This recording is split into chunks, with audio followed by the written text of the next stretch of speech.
So in the other video, I showed a simple linear regression to see if persistence in high school would significantly predict a student's performance in their college stats classes. Um, what I'm going to do now is more realistic for that. And let me go ahead. I'm still going to go to linear regression. It's still a linear regression, but it's multiple linear. And what I'm going to do here is keep that dependent variable as stats GPA. But before I put persistence in, I'm going to put a few other things that I think might predict stats GPA. And the reason I'm doing this is that whole correlation versus causation argument. So just because one variable, just because stats GPA tends to be higher in students who also tend to be more persistent, we don't know that the persistence is causing the GPA. For example, maybe students who come from wealthier families have more persistence. I'm not even sure if that's true. And I do know that students from wealthier families, on average, do score better academically for a variety of reasons. One, they might not have to work a part-time job, so they can focus more on that. Maybe they have more resources for tutoring.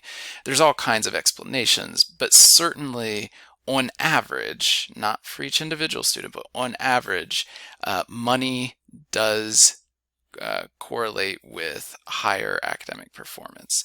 So I might think, well, maybe it's really the money and the social status of the family. So by putting this variable in the model, I'm doing what's called controlling for this variable. I think it might be a lurking variable, so I'm going to bring it into the model. And what this does, it balances out, so I can say of two students of the same socioeconomic status, where one has higher persistence than the other, would we still expect the student with higher persistence to also have a higher stats GPA? We're talking about two students at the same socioeconomic status.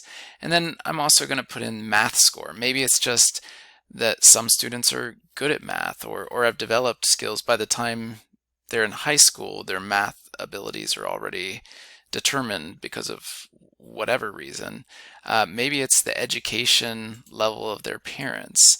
So I'm putting these in as competing explanations of things that might impact stats GPA.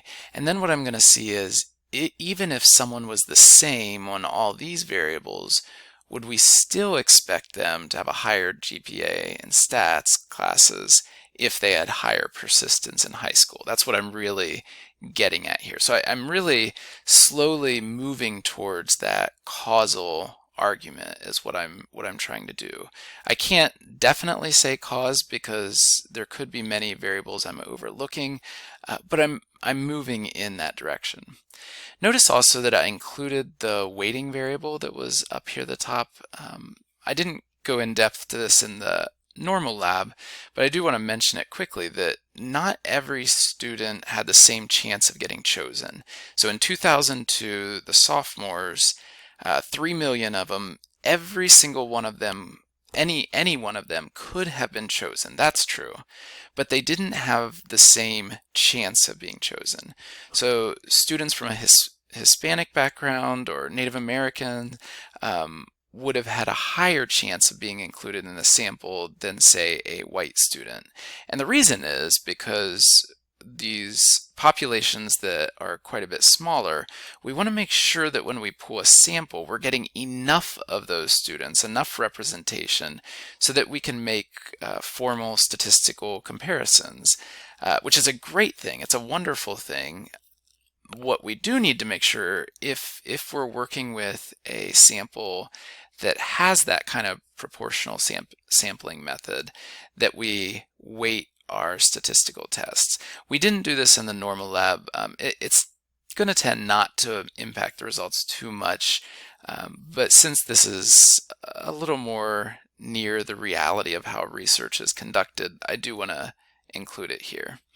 In reality, we would also probably deal with the missing variables, maybe through multiple imputation where we try to guess the values that students were missing data on, or a variety of other techniques, but somehow dealing with them instead of just ignoring them altogether.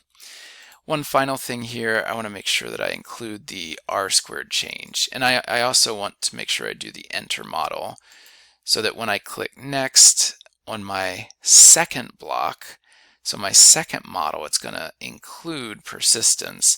And this way I'll be able to see the model with all of those other variables as predictors. And then I'll be able to see on top of all those, is persistence still a significant predictor? So we go ahead to OK. Pull this over here.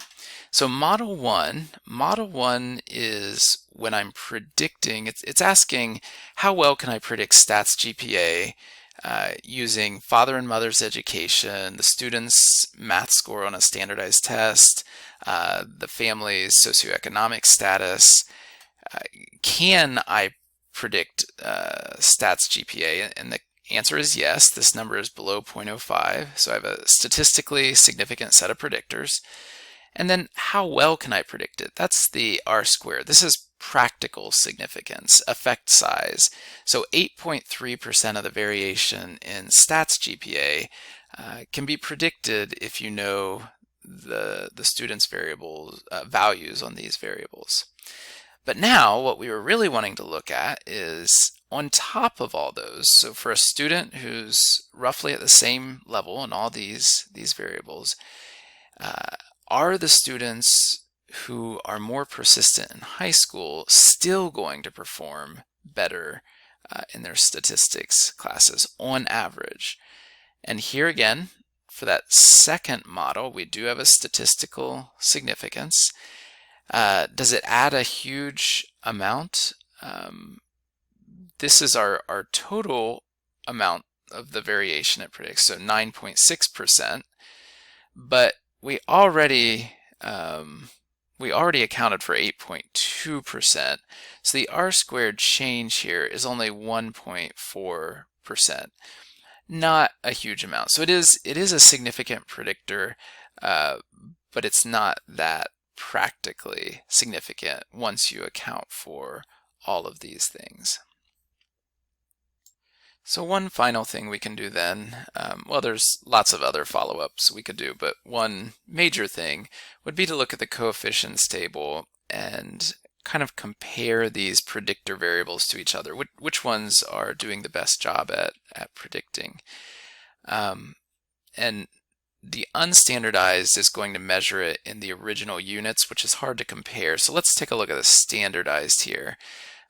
Whether it's positive or negative doesn't impact the strength, and right now we're just trying to look for the strength. So we do see that the math score was what was the strongest or most influential of these predictors, and that persistence was next in line there. Mother and father's education, socioeconomic status, it looks like persistence was a reasonably strong predictor relative to these other predictors, which are certainly important in our lives. So to me, overall, this says that persistence does seem to matter over and above all these other societal explanations of why someone might succeed in a statistics class. Not by a huge amount, but enough that it does seem to make a difference.